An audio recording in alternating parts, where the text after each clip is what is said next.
But one of the things that I realized why I never was interested in history growing up is that I felt the history taught us in secondary school was more about, all the times we were beaten. It was like, oh, you were slaves of the Spanish. Oh, and then you were slaves of the English.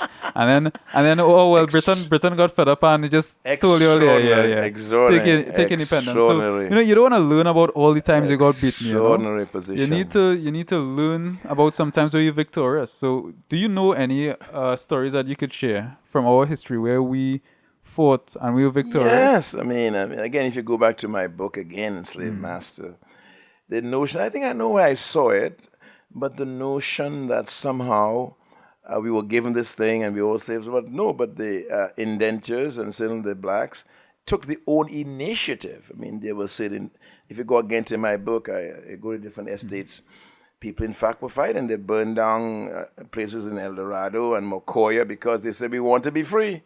They didn't just sit down and say, okay, no. And they've always been fighting the big wars that you had, of course, in the Hussey riots, for example, in 1884, when the Indians got together and said, we're going to march and so on and so forth.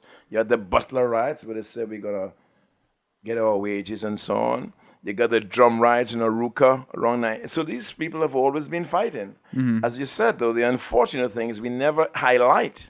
Yeah, we highlight all the times we were beaten. Yes, I can see that's a very interesting point. So that's why after Form 3, I did not want to learn about history because I was like, listen, I'm not somebody to be beaten. Yeah. And I could make a better contribution elsewhere. And that's why I focused on sciences. No, well, I think but getting back into no, we have so much to offer. There's so much. I mean, I'm saying, if you're from Tagarigua, look at my book. And you'll be able to identify it in places like Aruca, Tagarigua. Yeah, definitely going to get a copy. Mocoya, even Laurel Hill. In fact, somebody was asking me yesterday, I went to the school, I can remember 5 Rivers. Wasn't 5 Rivers, it was Laurel Hill. Before Milhome, Mill bought it out. So that was a loyal, and they have all the things that folks fighting. But the thing about it, which again, they were wrong about it, is the fighting is not only physical. Struggle and resistance is not only people fighting and taking up a gun or using a cutlass. People, by maintaining their culture, like their dances, the Shango, the Bel Air, the stick fights, they maintain their own culture. So they're also what I call in one of my first books, cultural resistance. They kept their dances. So I think that's what we need to get a revitalization of right now. We need to revitalize our cultural resistance. But we ought to know about it. And when you know about it, now you can tell there will be new forms. But I want to get back to your point that you always talk about being beaten as a slave, etc., etc., etc. Nobody ever talks about the will be used about the agency of the enslaved and the indenters. They fought like hell. Yeah, all you hear is that slavery was abolished, and they don't teach it right, and they don't know it. Like I'm reading right now and researching a guy who was a guy from Barbados. His name is Douglin. His son became the Bishop of Trinidad and Tobago.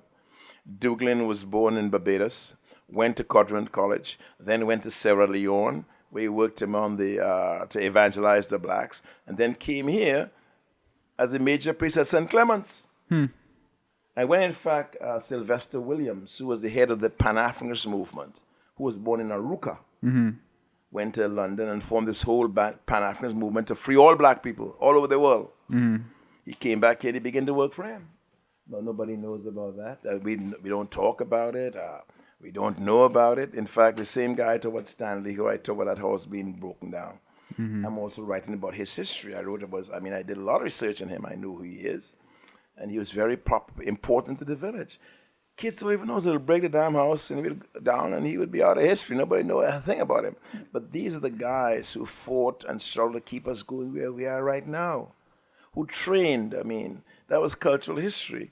But there's also socioeconomic history, where, for example, had strikes and would simply break their work, their hose, and to work less and held back on their labor. They fought in different kinds of ways.